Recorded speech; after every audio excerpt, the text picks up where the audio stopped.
J'ai une autre question là de Isidore. Hein. Que se passe-t-il si l'on est à la fois myope ou hypermétrope et presbyte? Alors, je pense qu'il veut dire si on peut se faire opérer ou... Oui, bien sûr, ça va se conjuguer. Oui. Parle-nous-en, Jérôme. Justement, c'est ce qu'on a déjà évoqué. On l'a un petit peu évoqué, mais en fait, tout, comme a très bien dit le docteur Assadi tout à l'heure, tous les troubles réfractifs sont opérables. Donc, si vous êtes myope, astigmate et presbyte, ben, c'est chirurgicalement accessible. Si vous êtes hypermétrope, astigmate et presbyte, c'est accessible également. Donc oui, c'est ce qui justement fait partie des examens préopératoires, du protocole opératoire, etc. Oui, tout à fait. Toutes les situations sont potentiellement opérables.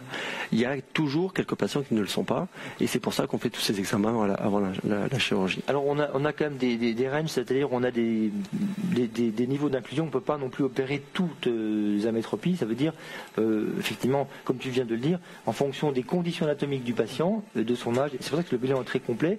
Eh bien, pour vous expliquer autrement, il y a certains patients qui ont moins 8, on va leur dire oui.